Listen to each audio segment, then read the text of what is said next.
ನಮಸ್ಕಾರ ಸ್ನೇಹಿತರೆ, ನಮ್ಮ ನಂಬಿಕೆಗೆ ಸ್ವಾಗತ ಸುಸ್ವಾಗತ. ಸ್ನೇಹಿತರೆ, ಇಂದು ತಮಿಳುನಾಡು ರಾಜಕೀಯವೇ ತಲೆ ಕೆಳಗೆ ಆಗಿಬಿಟ್ಟಿದೆ. ಸಿನಿಮಾದಲ್ಲಿ ಸೂಪರ್ ಸ್ಟಾರ್ ಆಗಿದ್ದ ನಟ ಇಂದು ಇಡೀ ರಾಜ್ಯಕ್ಕೆ ಸೂಪರ್ ಸಿಎಂ ಆಗಿಬಿಟ್ಟಿದ್ದಾರೆ.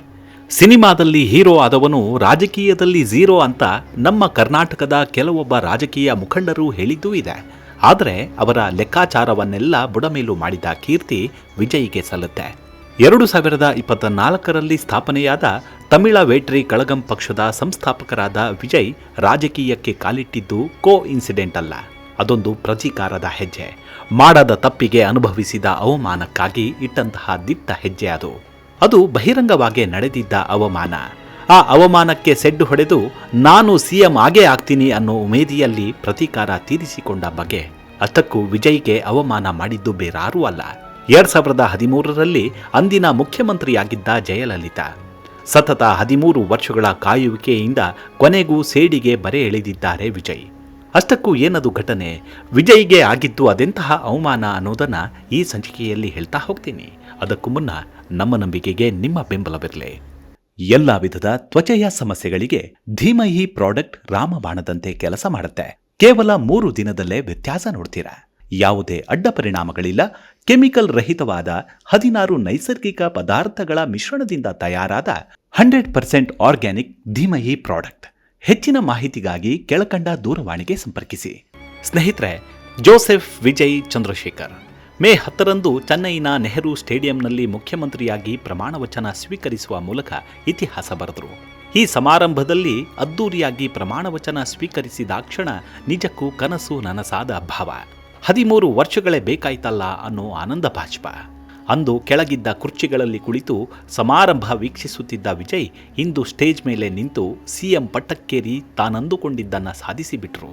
ಆದರೆ ಎಷ್ಟೇ ಲವಲವಿಕೆ ಇದ್ರೂ ಒಂದು ಕೊರತೆಯಂತೂ ಕಾಡ್ತಿತ್ತು. ಅದು ಜಯಲಲಿತಾ ಇಂದು ಇರಬೇಕಿತ್ತು ಅನ್ನೋದು. ಹೌದು, ವಿಜಯ್ ಅವರ ಇಂದಿನ ಈ ಹರುಷಕ್ಕೆ, ಈ ಛಲಕ್ಕೆ, ಈ ಹಠಕ್ಕೆ ಮೂಲ ಕಾರಣವೇ ಅಂದಿನ ಸಿಎಂ ಆಗಿದ್ದ ಜಯಲಲಿತಾ. ಇದೇ ಮೈದಾನದಲ್ಲಿ 13 ವರ್ಷಗಳ ಹಿಂದೆ ಜಯಲಲಿತಾ ಸರ್ಕಾರದಿಂದ ನೆಹರು ಸ್ಟೇಡಿಯಂನಲ್ಲಿ ವಿಜಯ್ಗೆ ವ್ಯವಸ್ಥಿತವಾಗಿ ಅವಮಾನ ಮಾಡಲಾಗಿತ್ತು.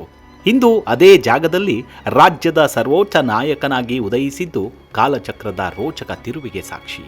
ಚೆನ್ನೈನ ನೆಹರು ಸ್ಟೇಡಿಯಂನಲ್ಲಿ ಸಿ ಜೋಸೆಫ್ ವಿಜಯ್ ಎಂಬುವನಾದ ನಾನು ಎಂದು ನಟ ದಳಪತಿ ವಿಜಯ್ ಹೇಳುತ್ತಿದ್ದಂತೆಯೇ ಅಭಿಮಾನಿಗಳ ಹರ್ಷೋದ್ಗಾರ ಮುಗಿಲು ಮುಟ್ಟಿತ್ತು. ಅಭಿಮಾನಿಗಳ ಎಷ್ಟೋ ವರ್ಷದ ಕನಸು ಆ ಕ್ಷಣಕ್ಕೆ ನನಸಾಗಿತ್ತು.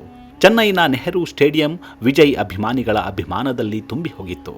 ಆದರೆ ಇದೇ ನೆಹರು ಸ್ಟೇಡಿಯಂನಲ್ಲಿ ಸರಿಯಾಗಿ 13 ವರ್ಷಗಳ ಹಿಂದೆ ವಿಜಯ್ಗೆ ದೊಡ್ಡ ಅವಮಾನವೇ ಆಗಿತ್ತು. ಅದು 2013ರ ಆಗಸ್ಟ್ 9ರಂದು ವಿಜಯ್ ಅವರ ತಲೆಯುವ ಸಿನಿಮಾ ತೆರೆಗೆ ಸಿದ್ಧವಾಗಿತ್ತು. ಆಗ ತಮಿಳುನಾಡಿನಲ್ಲಿ ಜಯಲಲಿತಾ ಮುಖ್ಯಮಂತ್ರಿಯಾಗಿದ್ದರು. ತಲೆಯುವ ಸಿನಿಮಾದಲ್ಲಿ ಟ್ಯಾಗ್ಲೈನ್ AIADMK ಪಕ್ಷಕ್ಕೆ ಕಿರಿಕಿರಿ ಉಂಟು ಮಾಡಿತು. ಅದೇನಪ್ಪ ಅಂದರೆ ಟೈಮ್ ಟು ಲೀಡ್ ಎಂಬ ಟ್ಯಾಗ್ಲೈನ್. ಜೊತೆಗೆ ಚಿತ್ರದ ಹಾಡೊಂದರಲ್ಲೂ ವಿಜಯ್ ಮುಂದಿನ ಲೀಡರ್ ಎಂಬರ್ಥದ ಸಾಲುಗಳನ್ನು ಬಳಸಲಾಗಿತ್ತು. ಇದು ಜಯಲಲಿತಾಗೆ ಸಹಿಸಿಕೊಳ್ಳಲು ಆಗಲಿಲ್ಲ. ಮೊದಲೇ ತಲೈವಿ ಆಗಲೇಬೇಕೆಂದು ನಿರ್ಧರಿಸಿ ತಮಿಳುನಾಡನ್ನು ಕಂಟ್ರೋಲ್ ತೆಗೆದುಕೊಂಡಿದ್ದ ಜಯಲಲಿತಾಗೆ ಈ ಟ್ಯಾಗ್ಲೈನ್ ನೋಡಿ ಅಡಿಯಿಂದ ಮುಡಿಯವರೆಗೂ ಒರೆದು ಬಿಟ್ಟಿತ್ತು. ಏನಾದರೊಂದು ಗುನ್ನ ಕೊಡಲೇಬೇಕಲ್ಲ ಅಂತ ನಿರ್ಧರಿಸಿ ಬಿಟ್ಟಿದ್ರು. ಅದಕ್ಕಾಗಿಯೇ ಸರಿಯಾದ ಸಮಯಕ್ಕೆ ಜಯಲಲಿತಾ ಸರ್ಕಾರವು ಸಿನಿಮಾ ರಿಲೀಸ್ ಮಾಡಲು ಬಿಡಲಿಲ್ಲ. ಮುಖ್ಯಮಂತ್ರಿಗಳಿಗೆ ಟಕ್ಕರು ಕೊಡುವಂತಹ ಅಂಶಗಳು ಈ ಸಿನಿಮಾದಲ್ಲಿವೆ ಎಂಬಂತೆ ಬಿಂಬಿಸಲಾಗಿತ್ತು. ಕೊನೆಗೆ ತಮಿಳುನಾಡಿನ ಫ್ಯಾನ್ ಕ್ರೇಜ್ ನೋಡಿ ತಣ್ಣಗಾದ ತಲೈವಿ ಆಗಸ್ಟ್ 9ರಂದು ತಮಿಳುನಾಡು ಮತ್ತು ಪುದುಚೇರಿ ಬಿಟ್ಟು ಬೇರೆಲ್ಲ ಕಡೆ ತಲೆಯುವ ಸಿನಿಮಾ ಬಿಡುಗಡೆ ಮಾಡುವಂತೆ ಆದೇಶವನ್ನು ಹೊರಡಿಸಿದರು. ಸಿನಿಮಾದ ಕ್ರೇಜ್ಗೆ ನಂತರದ ದಿನಗಳಲ್ಲಿ ತಮಿಳುನಾಡಿನಲ್ಲೂ ರಿಲೀಸ್ ಆಯಿತು. ಈ ಘಟನೆಯಿಂದ ವಿಜಯ್ ಮೇಲೆ AIADMK ಸರ್ಕಾರದ ಕೆಂಗಣ್ಣು ಬಿದ್ದಿತ್ತು. ಅಲ್ಲಿಂದ ಶುರುವಾಗಿದ್ದು ಜಯಲಲಿತಾಗೆ ವಿಜಯ್ ಮೇಲೆ ದ್ವೇಷ. ಅದು 2013ರ ಸೆಪ್ಟೆಂಬರ್ನಲ್ಲಿ ಚೆನ್ನೈನಲ್ಲಿ ನಡೆದ ಭಾರತೀಯ ಸಿನಿಮಾರಂಗದ ಶತಮಾನೋತ್ಸವ ಸಮಾರಂಭದಲ್ಲಿ ಆ ಕಿಚ್ಚು ಸ್ಫೋಟವಾಯಿತು. ಆದರೆ ಈ ಪಿತೂರಿಯ ಬಗ್ಗೆ ಕಿಂಚಿತ್ತೂ ಮಾಹಿತಿಯೂ ಇರಲಿಲ್ಲ ವಿಜಯ್ಗೆ. ಆ ಸಮಯದಲ್ಲಿ ವಿಜಯ್ ಒಬ್ಬ ಸ್ಟಾರ್ ನಟ ಎನಿಸಿಕೊಂಡಿದ್ರೂ ಅವರಿಗೆ ಅವಮಾನ ಮಾಡಲೆಂದೇ ಕಾರ್ಯಕ್ರಮದಲ್ಲಿ ಅವರಿಗೆ ಕೊನೆಯ ಸಾಲಿನಲ್ಲಿ ಆಸನದ ವ್ಯವಸ್ಥೆಯನ್ನು ಮಾಡಲಾಗಿತ್ತು. ಬೇರೆ ಯಾರಾದರೂ ಆಗಿದ್ದಿದ್ರೆ ಕೂಡಲೇ ಎದ್ದು ನಡೀತಿದ್ರು. ಆದರೆ ವಿಜಯ್ ಹಾಗೆ ಮಾಡಲಿಲ್ಲ. ತನಗೆ ನಿಗದಿಪಡಿಸಿದ್ದ ಸೀಟ್ನಲ್ಲೇ ಕುಳಿತುಕೊಂಡು ಸಂಪೂರ್ಣ ಕಾರ್ಯಕ್ರಮವನ್ನು ವೀಕ್ಷಿಸಿದರು. ಅಲ್ಲಿ ನೆರೆದಿದ್ದ ಸೆಲೆಬ್ರಿಟಿಗಳಿಗೆ ಇದೊಂದು ಅವಮಾನ ಮಾಡಲೆಂದೇ ಆಯೋಜಿಸಿದ ಕಾರ್ಯಕ್ರಮ ಅನ್ನೋದು ತಿಳಿದು ಬಿಡ್ತು. ಆದರೆ ಈ ಘಟನೆಯಿಂದ ಮುಂದೊಂದು ದಿನ ನೀನಿರುವ ಸ್ಥಾನದಲ್ಲೇ ಕೂರ್ತೀನಿ ಅನ್ನೋದನ್ನ ಸ್ಕೆಚ್ ಹಾಕ್ತಿದ್ರು ವಿಜಯ್. ಇನ್ನು ಜಯಲಲಿತಾ ಬಗ್ಗೆ ಎಷ್ಟು ಹೇಳಿದ್ರೂ ಕಡಿಮೆಯೇ. ಒಳ್ಳೆತನ ಎಷ್ಟಿದೆಯೋ ಮನೆ ಹಾಳು ಬುದ್ಧಿಯೂ ಅದಕ್ಕಿಂತಲೂ ಒಂದು ಕೈ ಮೇಲೆ ಅಂತ ತಮಿಳುನಾಡಿನ ಮಂದಿ ಈ ಹಿಂದೆ ಸಾಕಷ್ಟು ಉಗುಳಿದ್ದು ಎರಡೂ ಇದೆ. ಅದಕ್ಕೆ ಸಾಕ್ಷಿ ಬೇಕಂದ್ರೆ MGR ಅವರ ಹೆಂಡತಿ ಜ್ಯೋತಿ ಅವರು ಮಾಡಿದ್ದ ಗುಣಗಾನವೇ ಸಾಕು. ಹೀಗೆ ಜಯಲಲಿತಾ ತಮ್ಮ ಎದುರಾಳಿಗಳನ್ನ ಅವಮಾನ ಮಾಡುವುದರಲ್ಲಿ, ಅವರ ರಾಜಕೀಯ ಜೀವನ ಮುಗಿಸೋದ್ರಲ್ಲಿ ಸದಾ ಮುಂದಿರ್ತಾರೆ ಎಂಬುದು ಎಲ್ಲರಿಗೂ ತಿಳಿದಿದ್ದ ವಿಚಾರವೇ. ಆ ಕುತಂತ್ರ ಬುದ್ಧಿಯನ್ನು ವಿಜಯ್ ವಿಚಾರದಲ್ಲೂ ತೋರಿಸಿದ್ರು ಅಮ್ಮ.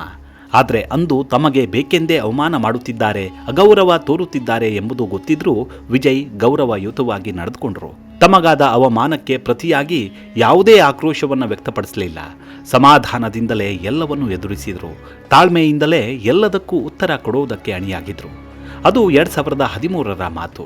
ಅಂದು ಸಭೆಯಲ್ಲಾದ ಅವಮಾನಕ್ಕೆ ಪ್ರತೀಕಾರವಾಗಿ ಮೊದಲಿಗೆ ಹುಟ್ಟಿಕೊಂಡಿದ್ದೆ VMI ಪಕ್ಷ, ಅಂದರೆ ವಿಜಯ್ ಮಕ್ಕಳ್ ಇಯಕಂ. ಇದು ವಿಜಯ್ ಅಭಿಮಾನಿಗಳ ಸಂಘಟನೆಯಾಗಿದ್ದು ನಂತರ ದೊಡ್ಡದಾಗಿ ಸಾಮಾಜಿಕವಾಗಿಯೂ ರಾಜಕೀಯ ಶಕ್ತಿಯಾಗಿಯೂ ಬೆಳೀತು. ಈ ಪಕ್ಷದ ಮುಖ್ಯ ಉದ್ದೇಶ ಸಮಾಜ ಸೇವೆ, ಬಡವರಿಗೆ ಸಹಾಯ, ಯುವಕರನ್ನ ಸಂಘಟಿಸೋದಾಗಿತ್ತು. ಅಲ್ಲದೆ ರಕ್ತದಾನ ಶಿಬಿರಗಳು, ಬಡವರಿಗೆ ಆಹಾರ ವಿತರಣೆ, ವಿದ್ಯಾರ್ಥಿಗಳಿಗೆ ಸಹಾಯ ಮತ್ತು ಪ್ರಶಸ್ತಿ ವಿತರಣೆ, ಪ್ರಕೃತಿ ವಿಕೋಪದ ಸಮಯದಲ್ಲಿ ನೆರವು ಇತ್ಯಾದಿ ಸಮಾಜಮುಖಿ ಕೆಲಸಗಳು ನಡೀತಿದ್ವು. VMI ಸದಸ್ಯರು ಲೋಕಲ್ ಬಾಡಿ ಎಲೆಕ್ಷನ್ಸ್ ಮುಖಾಂತರ ಅಖಾಡಕ್ಕಿಳಿದಿದ್ರು. ಕೆಲವು ಕಡೆಗಳಲ್ಲಿ ಗೆಲುವು ಸಾಧಿಸಿದ್ರು. ಇದರಿಂದ ಸಂಘಟನೆಗೆ ರಾಜಕೀಯ ಬೆಂಬಲವೂ ಸಿಕ್ಕಿಬಿಟ್ಟಿತ್ತು. ಇದೆಲ್ಲದಕ್ಕೂ ಫಂಡ್ ಮಾಡ್ತಿದ್ದದ್ದೇ ವಿಜಯ್. ಇತ್ತ ಕಡೆ VMI ಪಕ್ಷ ನಿಧಾನವಾಗಿ ರಾಜಕೀಯ ವೇದಿಕೆಗೆ ಸಿದ್ಧವಾಯಿತು. ಇದೇ ಬೇಸ್ ಇಟ್ಟುಕೊಂಡು ಸ್ಥಾಪನೆಯಾಗಿದ್ದೇ ತಮಿಳಗ ವೆಟ್ರಿ ಕಳಗಂ ಪಕ್ಷ. ಈ ಪಕ್ಷ ಮುನ್ನೆಲೆಗೆ ಬರಬೇಕಾದ್ರೆ ಅದರಲ್ಲಿ ವಿಜಯ್ ಅವರ ಮಾಸ್ಟರ್ ಮೈಂಡ್ ಎಷ್ಟಿತ್ತು, ಹೇಗೆ ವರ್ಕ್ ಆಯಿತು ಅನ್ನೋದನ್ನು ಗಮನಿಸಲೇಬೇಕು. ವಿಜಯ್ ಮಕ್ಕಳ ಇಯಕಂ ಎನ್ನುವುದು ಕೇವಲ ಫ್ಯಾನ್ ಕ್ಲಬ್ ಅಲ್ಲ, ಅದು ವಿಜಯ್ ಅವರ ರಾಜಕೀಯ ಪ್ರಯಾಣಕ್ಕೆ ಆಧಾರವಾಗಿತ್ತು. ಈಗ VMI ಪಕ್ಷ ಹೇಗೆ TVK ಆಗಿ ರೂಪಾಂತರವಾಯಿತು ಎಂಬುದನ್ನು ಹಂತ ಹಂತವಾಗಿ ಹೇಳ್ತೀನಿ ಕೇಳಿ. ಮೊದಲು ವಿಜಯ್ ಅಭಿಮಾನಿಗಳ ಸಂಘಟನೆಯಾಗಿ VMI ಆರಂಭವಾಯಿತು. ಇದರ ಮುಖ್ಯ ಉದ್ದೇಶ ಸಿನಿಮಾ ಪ್ರಚಾರ, ಅಭಿಮಾನಿಗಳನ್ನು ಒಟ್ಟುಗೂಡಿಸೋದು. ಈ ಹಂತದಲ್ಲಿ ರಾಜಕೀಯ ಸಂಬಂಧ ಕಡಿಮೆ ಇತ್ತು. ಇನ್ನು ಎರಡನೇ ಹಂತ ಅಂದರೆ VMI ನಿಧಾನವಾಗಿ ಸಾಮಾಜಿಕ ಸೇವೆ ಕಡೆಗೆ ತಿರುಗಿತ್ತು. ಅದರಲ್ಲಿ ರಕ್ತದಾನ ಶಿಬಿರಗಳು ನಡೀತಿದ್ವು, ಬಡವರಿಗೆ ಸಹಾಯ ಮಾಡುವ ಯೋಜನೆಗಳು ರೂಪುಗೊಂಡವು, ಹಾಗೆ ವಿದ್ಯಾರ್ಥಿಗಳಿಗೆ ಬೆಂಬಲ ನೀಡುವಂತಹ ಕಾರ್ಯಗಳು ನಡೆದವು. ಇದರಿಂದಾಗಿ ಜನರಲ್ಲಿ ವಿಶ್ವಾಸ ಹೆಚ್ಚಾಯಿತು. ನಂತರದ ಕೆಲಸವೆಂದರೆ ಸ್ಥಳೀಯವಾಗಿ ರಾಜಕೀಯ ಪ್ರವೇಶ ಮಾಡಿತ್ತು. ಇದರಲ್ಲಿ VMI ಸದಸ್ಯರು ಲೋಕಲ್ ಬಾಡಿ ಎಲೆಕ್ಷನ್ನಲ್ಲಿ ಸ್ಪರ್ಧಿಸಿದ್ರು. ಈ ಚುನಾವಣೆಗಳಲ್ಲಿ ಕೆಲವು ಅಭ್ಯರ್ಥಿಗಳು ಗೆದ್ದರು. ಇದು ವಿಜಯ್ ಅವರ ಮೊದಲ ಪ್ರಾಕ್ಟಿಕಲ್ ರಾಜಕೀಯ ಅನುಭವವಾಗಿತ್ತು. ವಿಜಯ್ ತಮ್ಮ ಭಾಷಣಗಳಲ್ಲಿ ಭ್ರಷ್ಟಾಚಾರ ವಿರೋಧದ ಬಗ್ಗೆ ವಿಸ್ತೃತ ಪ್ರಚೋದನೆಯ ಮಾತನಾಡ್ತಿದ್ರು. ಜನರ ಸಮಸ್ಯೆಗಳ ಬಗ್ಗೆ ಸ್ಪಷ್ಟವಾದ ಚಿತ್ರಣವೆಲ್ಲವೂ ವಿಜಯ್ ಅವರನ್ನ ಭವಿಷ್ಯದ ನಾಯಕನನ್ನಾಗಿ ನೋಡಲು ಆರಂಭಿಸಿತ್ತು. ಇದೆಲ್ಲವೂ ಆಗುವ ವೇಳೆಗೆ ಅಧಿಕೃತವಾಗಿ ಪಕ್ಷ ಸಂಘಟನೆ ಮಾಡಿಕೊಂಡು TVK ಪಕ್ಷವನ್ನ 2024ರಲ್ಲಿ ಘೋಷಿಸಿದರು. ಇತ್ತ ಕಡೆ VMI ಪಕ್ಷ TVK ಆಗಿ ಪರಿವರ್ತನೆ ಆಯಿತು. ಇದು ಫ್ಯಾನ್ ಬೇಸ್ ಅಲ್ಲ, ಪ್ರೀ ಪ್ಲಾನ್ ಪೊಲಿಟಿಕಲ್ ಫೋರ್ಸ್ ಆಗಿ ಬದಲಾವಣೆಯಾಗಿತ್ತು. ಈಗ ನೋಡಿ, VMI ನೆಟ್ವರ್ಕನ್ನೇ TVK ಪಕ್ಷದ ಗ್ರೌಂಡ್ ಲೆವೆಲ್ ಸ್ಟ್ರಕ್ಚರ್ ಆಗಿ ಬಳಸಲಾಗಿದೆ. ಜಿಲ್ಲೆ, ತಾಲೂಕು ಮಟ್ಟದಲ್ಲಿ ಸಂಘಟನೆ ನಿರ್ಮಾಣವಾಗಿದೆ. ಅದಕ್ಕೆ ವಿಜಯ್ ಹಾಕಿದ್ದ ಸ್ಟ್ರಾಟಜಿ 4 ಹಂತದಲ್ಲಿತ್ತು. ಒಂದನೇದು ಫ್ಯಾನ್ ಬೇಸ್, ಎರಡನೇದು ಸೋಷಿಯಲ್ ಸರ್ವಿಸ್, ಮೂರನೇದು ಪೊಲಿಟಿಕಲ್ ಟೆಸ್ಟಿಂಗ್, ಇನ್ನು ಕೊನೆಯದೇ ಫುಲ್ ಪೊಲಿಟಿಕಲ್ ಲಾಂಚ್. ಇದೇ ಕಾರಣಕ್ಕೆ ಜೋಸೆಫ್ ವಿಜಯ್ ರಾಜಕೀಯ ಪ್ರವೇಶ ಸಡನ್ನಲ್ಲ, ಅದೊಂದು ಪೂರ್ವ ನಿಯೋಜಿತ ಅಂತ ಗೊತ್ತಾಗುತ್ತೆ. ವಿಜಯ್ ಕೇವಲ ನಟ ಮಾತ್ರ ಅಲ್ಲ, ಅವರದೊಂದು ಮಾಸ್ಟರ್ ಮೈಂಡ್. ಪಕ್ಕ ರಾಜಕೀಯ ನಾಯಕರಿಗಿರಬೇಕಾದ ಎಲ್ಲ ಕ್ವಾಲಿಟಿಯೂ ಅವರಲ್ಲಿದೆ ಅನ್ನೋದಕ್ಕೆ ಈ ಸುದೀರ್ಘ 13 ವರ್ಷಗಳ ವ್ಯವಸ್ಥಿತ ರಾಜಕೀಯ ಬದುಕೆ ಸಾಕ್ಷಿಯಾಗತ್ತೆ. ಒಂದು ವೇಳೆ ವಿಜಯ್ ರಾಜಕೀಯಕ್ಕೆ ಹೊಸಬ ಅನ್ನೋರಿಗೆ ರಾಜಕೀಯದ ನಾಲೆಡ್ಜ್ ಇಲ್ಲ ಅನ್ನೋದನ್ನ ಮನಸಾರೆ ಒಪ್ಪಿಕೊಳ್ಳೋಣ. ನಮ್ಮ ಕರುನಾಡಿನಲ್ಲೂ ಕೂಡ ರಾಜಕೀಯ ಅಂದರೆ ಸಿನಿಮಾ ಅಲ್ಲ ಅಂತ ಲೇವಡಿ ಮಾಡಿದ್ರು ಕೆಲವರು. ಈಗೇನಂತೀರಾ ಅಂದರೆ ರಾಜಕೀಯವೂ ಸಿನಿಮಾನೇ ಅಂದರೂ ಅನ್ಬಹುದೇನೋ. ಮುಂದಿನ ಸಂಚಿಕೆಯಲ್ಲಿ ಮತ್ತೆ ಸಿಗೋಣ. ಅಲ್ಲಿವರೆಗೂ ನಿಮ್ಮ ಆರೋಗ್ಯದ ಕಡೆ ಗಮನವಿರಲಿ. Take care. ನಮಸ್ಕಾರ.